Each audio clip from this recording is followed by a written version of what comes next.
அதனால் 100% பார்த்தீங்க அப்படின்னா கண்டிப்பாக இன்றைக்கி தனுசு ராசிக்காரங்களுக்கு ஜூலை 13ஆம் தேதியிலிருந்து நவம்பர் 28 வரைக்கும் பார்த்தீங்கன்னா சூப்பராக இருக்குங்க. சரிங்களா? நவம்பர் 28 வரைக்குமே உங்களுடைய வாழ்வாதாரம் நல்லதாக இருக்கும். சரிங்களா? ஏன்னா சனி பகவான் வக்கரத்துக்கு போய் உங்கள் ராசி பார்க்குறாரு. இது ஒரு அற்புதமான காலம். இது போக ராகு கேது பார்வை பார்த்தீங்க அப்படின்னா 3, 7, 11. அப்போ வந்து கும்பத்தில் இருக்கிற ராகு பகவான் 3ஆம் இடமும் உங்கள் ராசி தான் பார்க்குறாரு. ராகு கேதுடைய பார்வை 3, 7, 11ஆம் இடத்துல 3ஆம் இடமாக பார்க்குறாரு. சனி பார்வை 3, 7, 10ஆம் இடமாக பார்க்கும்போது 10ஆம் இடமாக பார்க்குறாரு.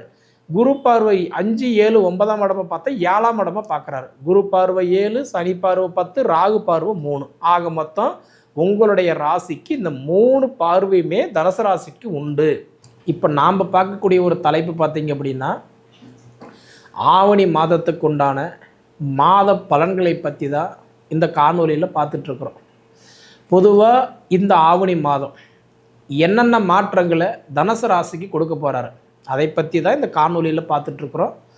பொதுவாக பாருங்கள், அதாவது இந்த மாதம் பிறக்கக்கூடிய தருணம் பார்த்தீங்க அப்படின்னா நிகழும் மங்களகரமான விசுவா வசு வருடம் ஆவணி மாதம் 1ஆம் தேதி ஞாயிற்றுக்கிழமை அதிகாலையில் தான் இந்த மாதம் பிறக்கப்படுதுங்க.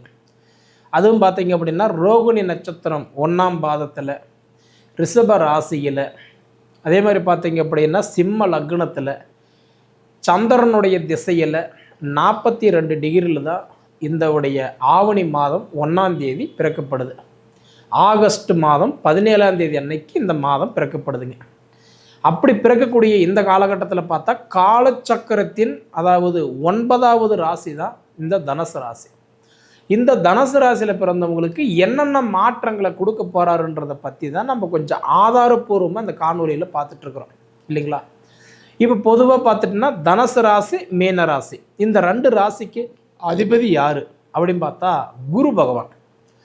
பொதுவாகவே குரு பகவான் வந்து யார் அப்படின்னா குரு பார்த்தா கோடி நன்மைன்னு சொல்லுவாங்க. குரு கொடுப்பார் எவர் தடுப்பார் சொல்லுவாங்க. குரு பகவான் மற்ற ராசிக்காரங்களுக்கே ஒரு பிரச்சனைனா ஓடி போய் நல்லதை பண்ணுறவரும் தான் ராசிக்கு ஒரு கஷ்டம்னா விட்டுருவாரா? இல்லை.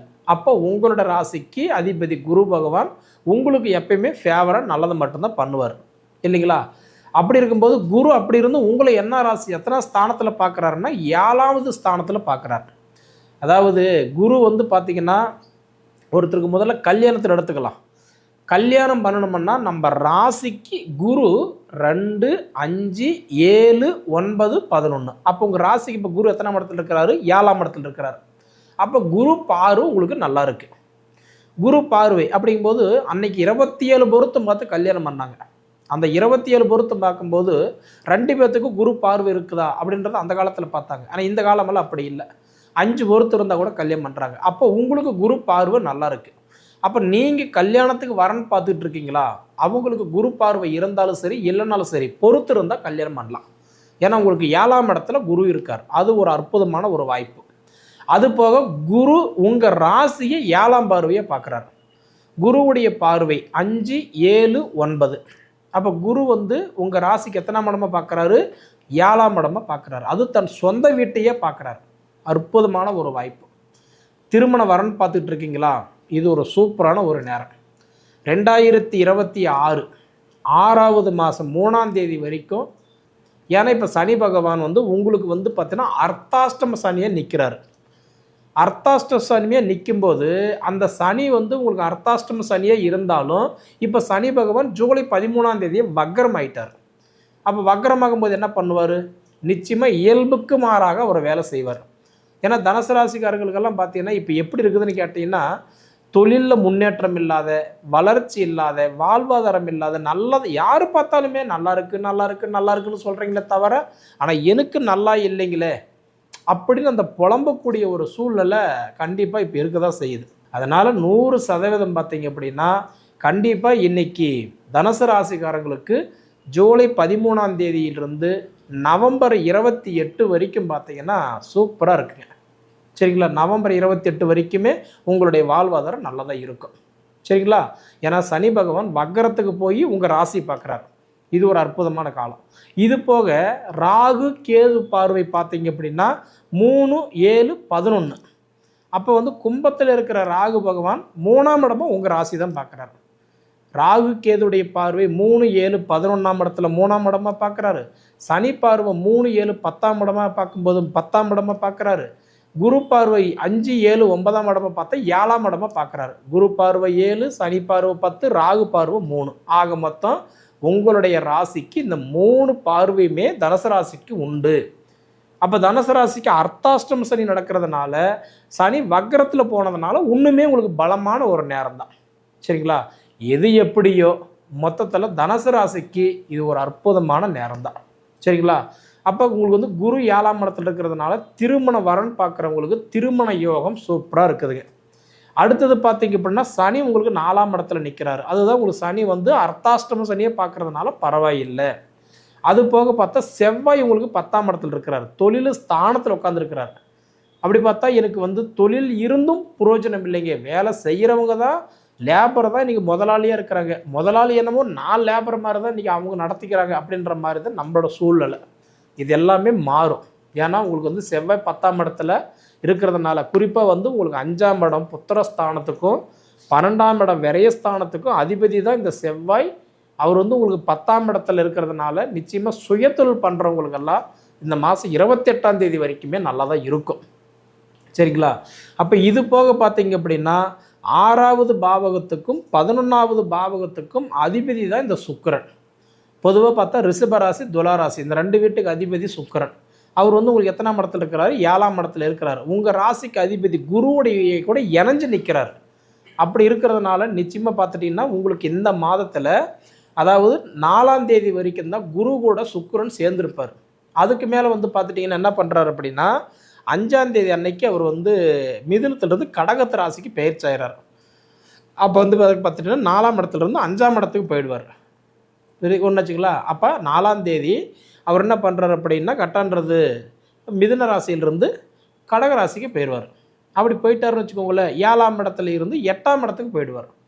அப்போ 8ல் போய் உட்காரும்போது யோகம், 8லும் கெட்டிடும் ராஜயோகம்ட்டான். 8ஆம் இடத்துல போய் கெட்ட இடத்துல உட்காந்தாலும் நல்லது மட்டும்தான் அவர் பண்ணுவார். சரிங்களா? அது கண்டிப்பாக நல்ல ஒரு வாய்ப்பு இருக்குது. இது போக புதன் பகவானும் 8ஆம் இடத்துல தான் ஆல்ரெடி இருக்கிறார். அப்படி பார்த்தா 7ஆம் இடத்துக்கும் 10ஆம் இடத்துக்கும் அதிபதி தான் இந்த புதன் பகவான். அந்த புதன் பகவான் உங்களுக்கு 8ஆம் இடத்துலையே இருக்கிறதுனால 100% பார்த்தீங்க அப்படின்னா உங்களுக்கு வந்து 14 தேதிக்கு மேலே நிச்சயமாக உங்களுக்கு வந்து இந்த மனை பிரச்சனை, இடம் பிரச்சனை, அந்த சொத்து பிரச்சனை இதெல்லாம் இருக்கிறவங்களுக்கு உங்களோட திசா புத்தி மட்டும் நல்லா இருந்துச்சுன்னு வச்சுக்கோங்களேன், கண்டிப்பாக உங்களுக்கு வந்து சில மாற்றங்கள்லாம் கொடுக்கறதுக்கு வாய்ப்பு உண்டு. சரிங்களா? இது போக பார்த்தீங்கன்னா 9ஆம் இடத்துக்கு அதிபதி 9ஆம் இடத்துலையே உட்கார்ந்தது ரொம்ப பலம். இதுவே உங்களுக்கு ஒரு அருமையான ஒரு வாய்ப்பு தான். 9ஆம் இடத்துக்கு அதிபதி 9ஆம் இடத்துல உட்காந்துருக்கிறார். இது ஒரு சூப்பரான காலம். ஏன்னா பாக்கியஸ்தானத்துக்கு அதிபதி பாக்கியஸ்தானத்தில் உட்கார்றார். வருஷத்துலேயே பார்த்தீங்கன்னா 1 மாதம் மட்டும்தான் சூரிய பகவான் தன் சொந்த வீட்டுக்கு வருவார். அது உங்கள் ராசிக்கு குறிப்பாக 9ஆம் இடத்துக்கு அதிபதி 9ஆம் இடத்துல உட்காந்துருக்கிறார். அற்புதமான ஒரு காலம். நிச்சயமாக பாக்கியஸ்தானம். பாக்கியஸ்தானம்னா என்ன? சாமி எனக்கு கல்யாணம் 5 வருஷம் 10 வருஷம் ஆயிடுச்சு, எனக்கு வாரிசு இல்லை சாமி, இதுக்காக வேண்டி நான் ஒரு கல்யாணம் நல்லது கெட்டதுக்கு நான் போகிறதில்ல. யார் பார்த்தாலும் உங்களுக்கு எவ்வளோ சொத்து இருக்குன்னு யாரும் கேட்குறதில்ல, உங்களுக்கு எத்தனை வாரிசு இருக்குன்னு தான் கேட்பாங்க. அது இல்லைன்னு சொல்லும்போது அந்த இடத்துல மனவலி. ஒரு காலகட்டத்தில் நான் வந்து போய் கூட சொல்கிற மாதிரி சூழ்நிலை கூட ஆகிடுதுங்க. இதுக்காக வேண்டி இப்போ நான் ட்ரீட்மெண்ட் எடுக்கிறேன், இல்லை தத்தெடுத்துல வளர்த்தலாமான்னு இருக்கிறேன், டெஸ்ட் பேபிக்கு நான் முயற்சி பண்ணுறேன், இதுக்கெல்லாம் எனக்கு சக்ஸஸ் ஆகுமா? இந்த மாதத்தில் இதுக்கு உண்டான முயற்சி எடுங்க, உங்களுக்கு நல்லாயிருக்கும். சரிங்களா? பாக்கியஸ்தானத்துக்கு அதிபதி உட்காரும்போது நிச்சயமாக உங்களுக்கு அந்த பாக்கியம் கிடைக்கும். சரிங்களா? அதே மாதிரி திருமணம் வரன் பார்த்துட்டு இருக்கீங்களா? கண்டிப்பாக முயற்சி பண்ணுங்கள். இந்த ஆவணி மாதத்தில் நிச்சயமாக உங்களுக்கு ஒரு மாற்றங்கள் பார்க்கலாம். சரிங்களா? திருமணம், குழந்தை பாக்கியம், தொழில் ரீதியான மாற்றங்கள் இது எல்லாமே உங்களுக்கு இந்த மாதம் நல்லாயிருக்கும். சரிங்களா? உங்களுக்குன்னு இருந்த ஒரே ஒரு பிரச்சனை என்னென்னா சனி தான் உங்களுக்கு வந்து கொஞ்சம் அர்த்தாஷ்டம சனியே இருந்து சிரமத்தை கொடுத்துட்டு இருந்தார். அவரே இப்போ உங்களுக்கு வக்கரத்துக்கு போனதுனால உங்களுக்கு பல விஷயங்கள் உங்களுக்கு நல்லது தான். நமக்கு ஆண்டவன் 1000 வருஷம் கொடுக்கல, கொடுத்துருந்தா 950 வருஷம் போகட்டுங்க, நான் ஒரு 50 வருஷம் வாழ்ந்தால் போதும் நம்ம எடுத்துக்கலாம்னு நினைக்கிறது. இந்த காலம் அப்படி இல்லை. 4 நாள் வாழ்ந்தால் கூட நல்லா வாழணும். அரகரன்றவன் அவதி வைக்க போகிறதில்ல, இலக்குறம் தாலி இருக்க போகிறதில்ல, சொல்கிறவன் வந்து நம்மளை காப்பாற்ற போகிறதில்ல, இல்லைங்களா? அதனால் நீங்கள் முயற்சி எடுங்க. இந்த மாதம் உங்களுக்கு கண்டிப்பாக சக்ஸஸ் ஆகும். இதில் முழுக்க முழுக்க உங்களுக்கு நல்லபடியாக இருக்கிறது 4 விஷயங்கள் என்னென்னா, குரு உங்கள் ராசி பார்க்குறாரு, சனி உங்கள் ராசிக்கு பார்த்துக்கிட்டு இருக்கிறாரு. அவரும் வந்து பார்த்தவர் அர்த்தாஷ்டமணி சனியை பார்த்தவர். இப்போ அவரும் உங்களுக்கு வந்து வக்கரத்தில் போயிட்டார். ராகு பகவான் உங்கள் ராசி நல்லா பார்க்குறாரு. இது போக உங்களோட ராசிக்கு வந்து பாக்கியஸ்தானத்துக்கு அதிபதி பாக்கியஸ்தானத்தில் உட்கார்றதுனால நீங்கள் வந்து முடிஞ்ச வரைக்கும் உங்கள் ஜாதகம், அதாவது தொலைச்ச இடத்துல தேடினா தான் கிடைக்கும். உங்கள் ஜாதகத்தில் மட்டும்தான் கிடைக்கும். அதனால் உங்கள் ஜாதகம் பாருங்கள், என்ன பண்ணலாம் என்ன பண்ணக்கூடாது. பண்ணலான்ற விஷயத்தில் முதல்ல அதை எடுத்து அதுக்கு முக்கியத்துவம் கொடுங்க. கண்டிப்பாக உங்களுக்கு சக்ஸஸ் ஆகும்னு சொல்கிறேன். சரிங்களா? சரி நேயர்களே, உங்கள் பொன்னான நேரத்தை ஒதுக்கி எவ்வளவு நேரம் என்னோடய காணொலியை நீங்கள் முழுமையாக பார்த்ததுக்கு மனசிலிருந்து கேட்டுக்கிறேனுங்க. நன்றி.